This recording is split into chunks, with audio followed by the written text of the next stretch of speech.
Welcome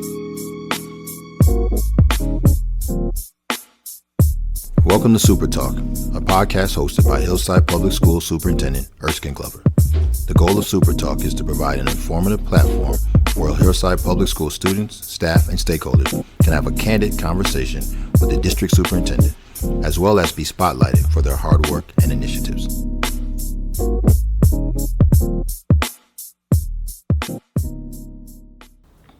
Peace, peace, peace. Good afternoon. This is Superintendent Glover coming with another episode of SuperTalk here in Hillside, New Jersey. And as you can notice, it's a little different setting. I don't have a special guest with me today, but I wanted to use this opportunity to kind of use my platform to share with you a topic that's near and dear to my heart, a topic that focuses on our mental well-being. So before I jump into the topic, and today's podcast is definitely going to be abbreviated compared to when I have a special guest, which we will have a special guest, as this month I'm trying to capture mental health and bring awareness to Mental Health Month here in the month of May. But I want to first and foremost give a shout out to all of our teachers, as this is Teacher Appreciation Week. Here we are in the month of May 2025, getting ready to close the school year out. It's been a school year that's moving kind of fast. But sometimes the students may think a little differently. Even the staff may say, we'll be glad when June 23rd, 4th, 5th come. However, for me, I look at it as a time when we're closing out, trying to close out strong and prepare our students for all the pomp and circumstance that they're going to enjoy. With that being said, this week, the week of May the 5th, 2025, we are celebrating our teachers and all the great things they do for our students. So happy Teacher Appreciation Week to our teachers. We appreciate you every day. As I mentioned earlier, month is Mental Health Awareness Month. And I think it's essential that we engage in a couple of strategy and conversation around guarding our mental health. And what does that mean? So I'm going to jump into two topics. And both topics really speak to some strategies on what we can do.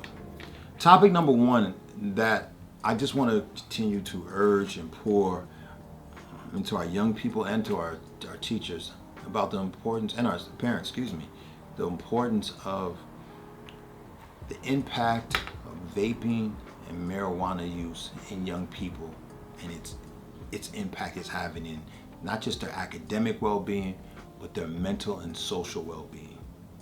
Now, this isn't a conversation of Superintendent Glover negating the benefits of marijuana. It's not the conversation. This is a superintendent talking about the impact marijuana and vaping is having in school systems, school districts that look like Hillside, school districts that are educating students here in Hillside. This past weekend, we had a very, very powerful conversation, a workshop seminar that was put forth by Ms. Melba Mullins and the team at the high school. Melba Mullins is our students assistance coordinator, substance assistance coordinator here in the district. And it was around vaping and marijuana use in young people.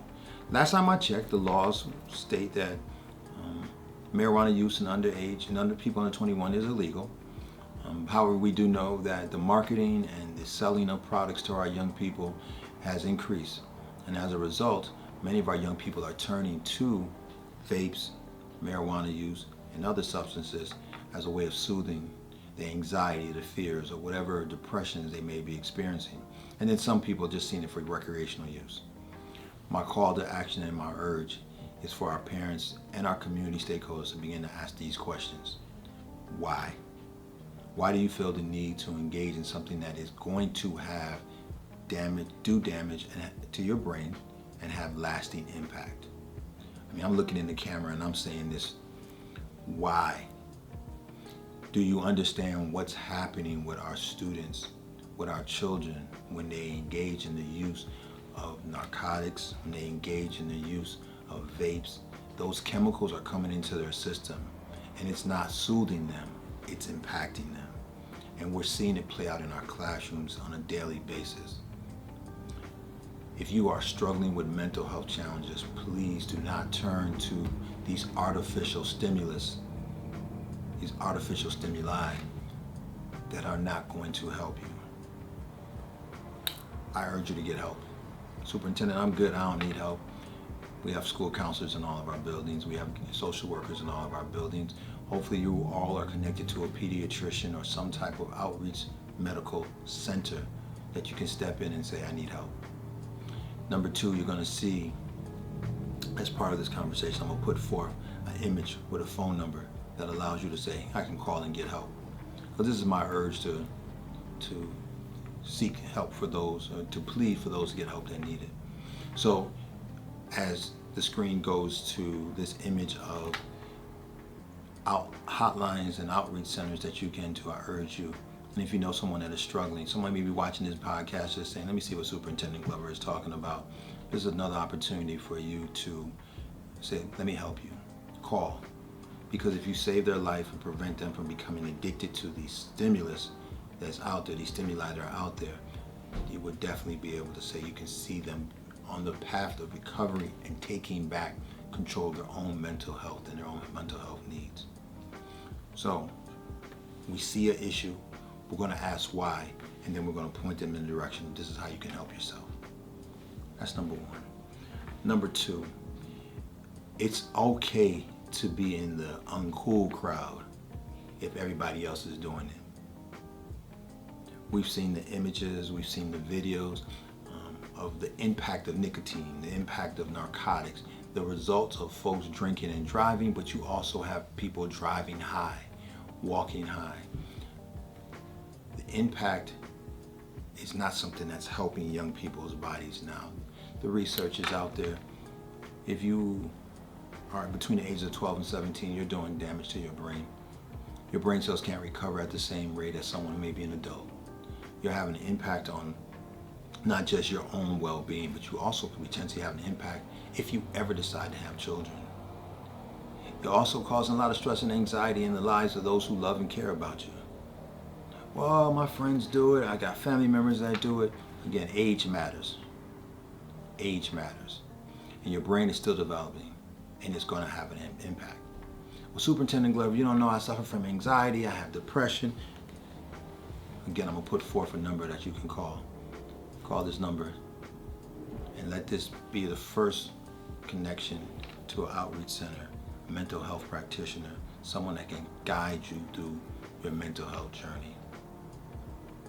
Don't turn to those narcotics to say that I have to solve my problems. Superintendent Glover, I hear you, but is it really the place for somebody else to tell me how to control my body? It might not be, but I can give you research. Take a look at the statistics I'm about to put forth. These are just some common statistics around the impacts of narcotics, nicotine. You can even throw alcohol in there if you're an underage drinker. But this is the impact that it's having. I'm not negating your mental health.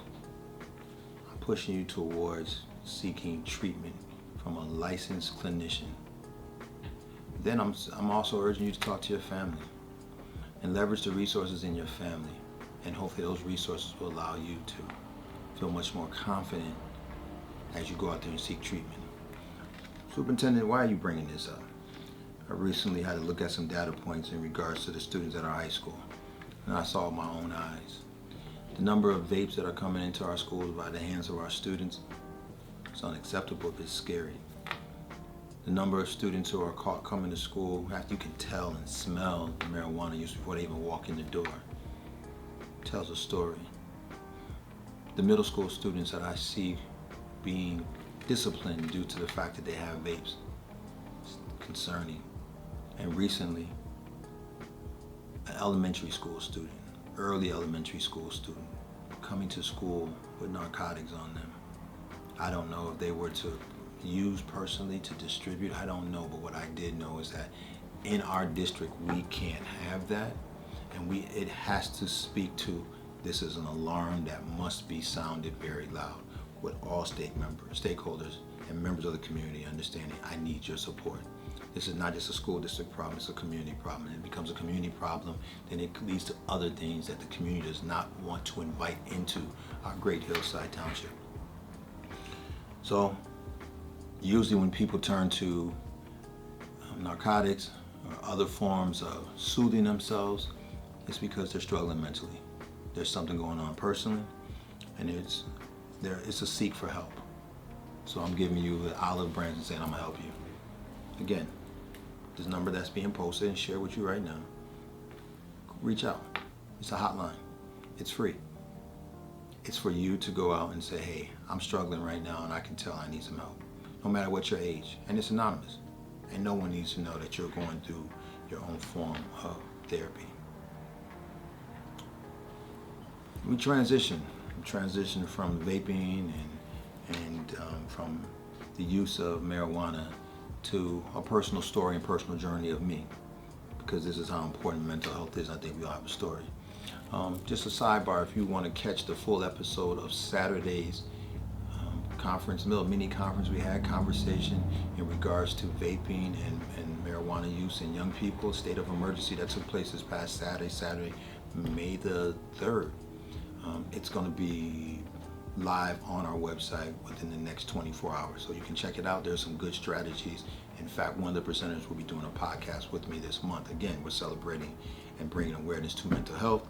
And I want to make sure this month we put forth the experts and the content that allows people to really think about how we can best support ourselves or maybe a struggling family member or friend. So that's going to be on our website within the next 24 hours. Again, today is May the 5th, 2020. May the 6th. The calendar is moving on me right. May the 6th, 2025. And this podcast, along with the video from this past Saturday, will be available. Throughout the month of May, several of our hospitals, clinics, and some of our other external partners are having a variety of exercises and activities going on as they bring awareness to mental health and how to seek support. We have virtual discussions happening. I'm putting forth right now a flyer that you can see that actually speaks about some spaces that we're having, not just here in the district, but also across other platforms and places. One of the platforms that is the Atlantic Health System, giving a shout out to them and the work that they're doing. Atlantic Health System is putting forth a series on nutrition and the importance of nutrition and mental health, especially in our young people. What we eat usually helps us think better, or also impacts what comes out of our mouth and the words and our actions. Managing burnout and differentiating it from being overwhelmed. Burnout is real, and those life stressors, just the stresses of life, they do have an impact on us, and I think it's important. I shared with the staff here at Hillside Public Schools, I shared with dealing with stress and coping with stress. And it's real. Stress is real. The anxieties of just living, we all have to cope with and speak volumes to that. Social media and mental health. And this is one that I am definitely signing up. That's a mental health and social media is one that we know our children are addicted to. Their cell phones, these devices right here are probably some of the most dangerous devices because they tell a narrative, they tell a story, and they capture people, and then you just start scrolling. Next thing you know, you've lost 2, 3, 4 hours of your day just scrolling. And then you live vicariously through those stories being told by somebody else. Part of education is to help you tell your story, but I'm definitely seeing the story of social media guiding so many of our young, impressionable minds. I just left one of our schools here in the district, and while I know that cell phones are used for many good reasons, I happened to see a student who was on his phone. I believe it was his lunch period, but he was just engrossed in his game. And I, tapped him on the shoulder, and it was an acknowledgement of, I put it away. However, he couldn't wait to get it back and take it out of his pocket and get back to it. So I recognize that social media has captured the young minds of so many of our people, and this is another good opportunity for parents and young people to learn about how to disconnect in a healthy way so that you're not addicted to social media. I want to share a personal story because I think it's important that we contextualize why mental health is important to so many of us. I'm not ashamed to say this, and I say this because I think the superintendent being vulnerable at points in time allows you to think about how you can be vulnerable. As a young student in high school, one of my good friends, I was 14 years old. I was actually getting ready to go into my sophomore year, but a good friend of mine hung himself and committed suicide. And that, in the time that I was in high school, was unheard of. It was rare. And all of us, he was a very popular young young brother. He was cool, had a good spirit. And I remember all of us kind of sitting back and saying, how did we miss this? What did we miss? And that was my first introduction into having to cope with not just death, how to cope with mental health challenges that people struggle with. Years go by, I think of this young brother often, and I won't mention his name, but I think about him often and what could he have become? What did we miss? And we all have traumas.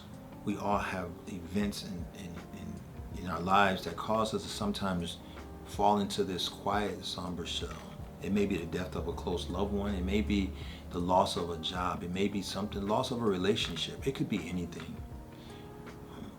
But so many of us suffer in silence. For many years, I suffered in silence, and I carried with me a burden that became very heavy. A burden that eventually turned me to reaching out for help. And I proudly say, I say it today, I go to counseling, I go to therapy, if not monthly, sometimes twice a month, because I think it's just like checking on the brain, it's just like checking on the heart, checking on the kidneys, checking on any other part of your physical anatomy that you go to a doctor for. Well, why don't we think about going and checking on our mental health?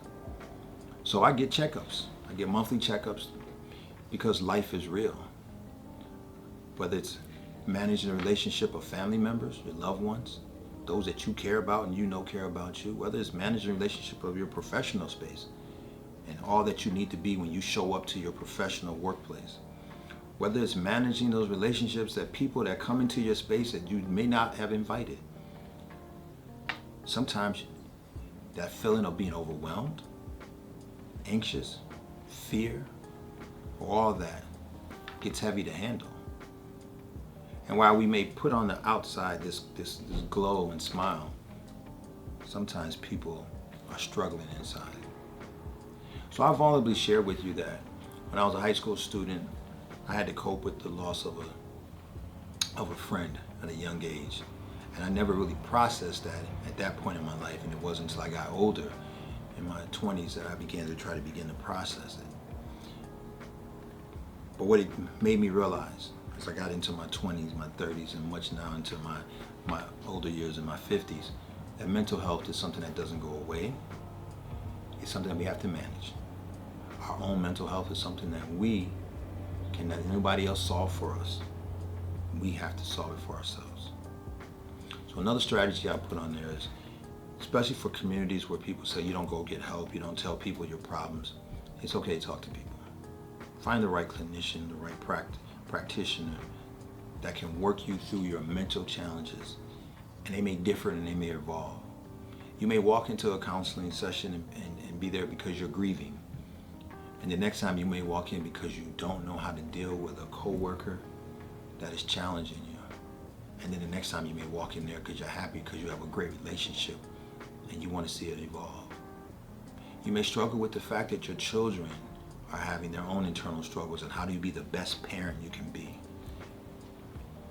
I put these on the table, and there's so many more. I'm blessed to still have my mother and father in my life, but I know there's so many people who don't. But I also understand at the age that they are, my parents are almost 80 years old, they won't be here forever. So as you prepare and you watch your parents transition from this vibrant, youthful energy they used to have to now seeing them much older, dealing with the ailments that elderly people deal with, you gotta cope and begin to prepare yourself to how does life continue when the people that brought me in this world may not be around any longer. How do you cope with the tragedies of life that just happened because that you didn't expect? How do you heal when those relationships and those people that you cared about so much change course? You gotta ask yourself these questions on a regular basis. No, this is not a Debbie Downer. I'm not trying to provide negative energy on you, make you feel bad. I'm trying to prepare your mind just like you prepare the rest of your body. For those that love to exercise in the morning, lift weights, walk, because we want to make sure our bodies are fit and trim, you got to make sure that your mind is ready to deal with all that comes forth in the society. Because there's going to be there's going to be more great days than bad days, I like to believe. But when those bad days come, how do we cope? So, again, the flyer's up. I'm just putting it up so you can see. As we said, Atlantic Healthcare Systems is one of those spaces that has virtual sessions going on. Take a look, sign up, register for one of those. It's sometimes a good hour of just relaxing is a good way to begin to heal or to be able to carry yourself on. Another strategy is I love putting on affirmations, words of affirmation, and just sometimes listening to that. If you're, now here I go using social media, but if you're a YouTuber, go onto YouTube and log on to some smooth jazz and just quiet the room and quiet the space. I recently was talking to a group of people and someone said, I believe it was also Denzel Washington made this.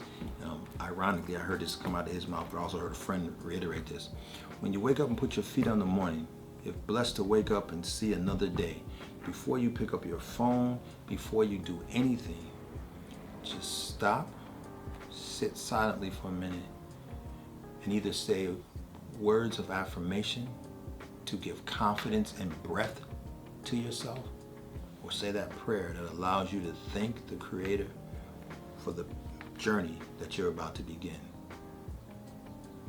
Sometimes we get into the mode of let's rush before we stop, center ourselves, and begin that path of that new day. More nuggets are going to come to you this month. I hope within the next week. I'm interviewing a woman who I just, again, recently met. She provided some great information, and I want her to share that with the young people. I also am in the process of bringing on one more guest who can tap into our mental and something targeted and geared towards our veterans. I have a colleague who works with some of our veterans who are struggling right now. And you think about this great country that we live in, those who have served this country sometimes struggle to find the resources that can still serve, let us serve them back. So I hope to have that be one of my final conversations for the month. So the month of May is packed with podcasts. When we get into the month of June, we're going to get into celebrations and acknowledgments and highlights, because that's the time of graduations for so many of our young people across the state of New Jersey. And so the month of June, we're going to celebrate and highlight the Hillside Comets that are graduating, class of 2025. And we want to send them off in the right mind space, and we want to prepare them for being an adult, as so many of them will find out when they get out there. When you're guarded, when the guardrails of high school are no longer around you, life, as we say, be life, and we want to make sure that they're prepared for it.